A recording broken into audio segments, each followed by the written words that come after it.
Hello everybody, welcome back to another video. This is a video that I've been kind of juggling around now for quite some time, and various things came up where I kind of took a break from YouTube and just kind of put this on the back burner. And once I decided to start making videos again, I had to do a couple of concert reviews because those had just happened, and I wanted to get those out there. So with that being said, this video is one that I'm hoping will become a thread for people. So if you're interested in this, please hop on the thread. What I'm going to do is I'm going to rank the 11 official Ringo Starr vocals that he recorded while he was in the Beatles. Of course, Ringo, the drummer for the Beatles, he really only put out a song per album, in the exception of the White Album where he has 2 songs. However, he has one on each disc, so it kind of goes with the same formula. Ringo's voice isn't on Magical Mystery Tour, which wasn't officially a Beatles album until later on. He doesn't have a lead vocal on Let It Be or A Hard Day's Night either. So other than that, almost all the Beatles albums are represented, plus Past Masters, the 2-disc compilation that came out that shows a lot of the B-sides for the Beatles singles and some non-album cuts. So with all that being said, I don't want to make this too long. Let's jump right into it. Number 11 for me is going to be from Rubber Soul, and it's the song What Goes On. Country-tinged song, which a lot of Ringo songs were.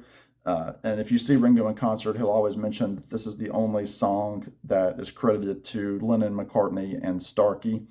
And I mean, it's an okay song, just kind of coattails off of the Act Naturally track on the previous album, Help. So it's kind of like, they wrote their own version of Act Naturally, which of course Act Naturally was a cover. But yeah, What Goes On is kind of cool. It's got some good harmony vocals. Where he goes, "Tell me why, what goes on in your heart." It's an okay song, but it's number 11 for me. Number 10 is going to be from Past Masters. It's the single Matchbox, Carl Perkins song. I know originally Pete Best recorded this song with the Beatles, well, played the song when the Beatles were doing the clubs. Then when Pete was fired, John Lennon took over, and then obviously Ringo made it his own.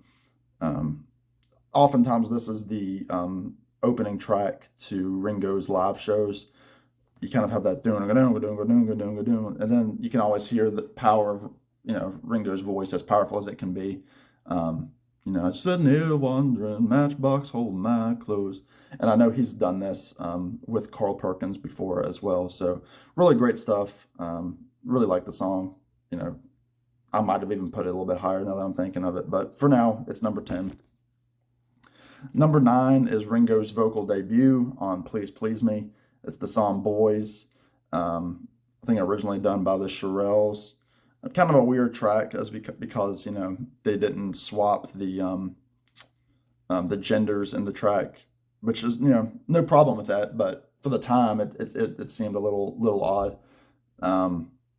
Again, a great song. Ringo performed it live quite a bit when the Beatles were touring, and yeah, again, another one of those covers that the Beatles version probably outshines the original version. So Boys is number 9.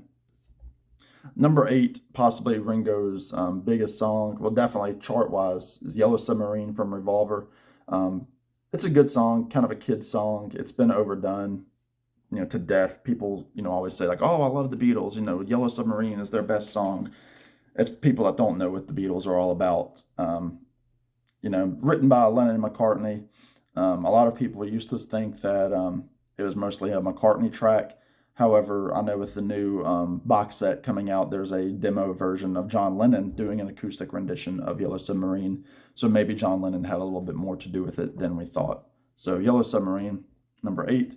Number 7, from the second UK release with the Beatles, it's the song I Want to Be Your Man. Of course, the Rolling Stones had a hit with it before the Beatles. The Beatles gave it to the Stones. Just showed, the Beatles and the Stones were getting along quite a bit, and helped the Stones out early on in their career. And I know the Stones still do it from time to time, kind of do it a little bit slower, more bluesy. But the Ringo version is very fast and really, really a killer track. I love that opening, guitar note, bow, down, and then you can just hear the percussion. I wanna be your lover, baby. It's just a fun song, and then great high notes from Paul and John in the background. Wanna be a man, I wanna be a man. Again, another song that Ringo still does every night. Number 6, I know a lot of people might say this is Ringo's worst moment. It's from the White Album. It's the song Good Night, a track pretty much written by John Lennon, I believe, for his son as a lullaby. Kind of got the weird whispering spoken word. You can kind of hear the spit in Ringo's mouth. Really weird. But I think it's a great closing number to the album, especially in sequence. It comes right after the weird soundscape of Revolution Number 9. So Good Night. It's one that Ringo never does live. I don't think he was keen on the song either. But there's some great alternate takes of it on the White Album box set. So that is number 6. Number 5 for my favorite Beatles album, it's the song Octopus's Garden.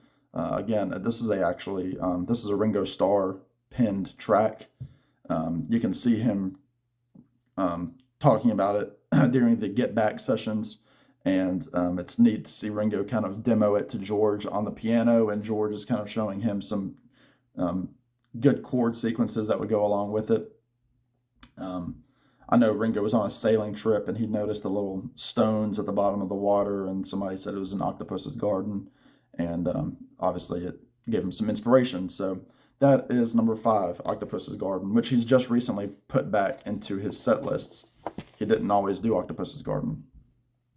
Number 4, with a little help from my friends, the second track off of Sgt. Pepper. Of course, it flows right in from the title track. One of the most iconic songs of the 60s. Obviously, it was covered by Joe Cocker, very famously at Woodstock, just a couple of years later, and became the theme song to the Wonder Years in the 80s.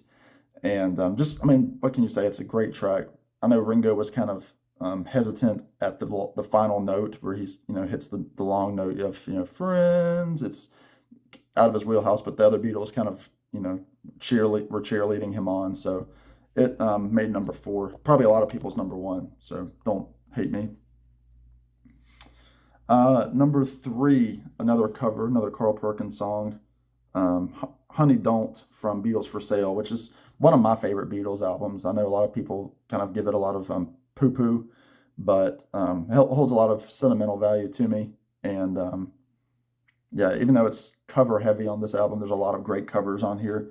And Honey Don't is one of my favorites, especially, his interplay with George Harrison on the guitar where he says, rock on, George, one time for me. And then, one time for Ringo.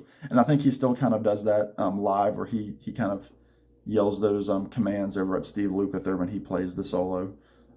So Honey Don't made the top 3. Number 2, I already mentioned it earlier, Act Naturally, the Buck Owens track from Help. Ringo and Buck Owens actually did a duet of this in the 80s and won a Grammy, I think, for best song by a duo or group. It opens up side B. Fantastic. I love when he did this live. It was one of the highlights for me to see Ringo do this live. Again, there was one that they covered quite a bit in their live repertoire. I love the high harmony from Paul. Gonna be a big star. It's just really great. I love the kind of like the guitar, bom, bom, bom, bom, down, down, down, down, bom, bom. George could really play some nice country guitar because he was a big, he loved rockabilly. He loved the Sun studio sessions and Carl Perkins. So Act Naturally made number 2. And with that being said, number 1 for me from the White Album is Don't Pass Me By, another Ringo penned tune. And one that dates back several years before the White Album. I know he had mentioned it. Or the other Beatles had mentioned it on a radio session where they said, sing that song that you wrote, Ringo, and they kind of give him grief about it, but kind of a honky tonk kind of song with the doom doom doom doom piano. And whenever he does this live now, he that's like the one time he steps up to the piano, he walks up to the keyboard and he'll play it and sing the first verse the first line's just him with the piano, and it's just a fun song, really funny lyrics in it, and it made #1. So there's my #1 favorite Beatles Ringo song. So there you go, everybody. I hope you jump on this thread. Let me know what your favorite Ringo songs are if you don't do a video. And yeah, happy to get this one out there for you. So in the meantime, y'all take care, be good, and I'll talk to y'all real soon. Bye now.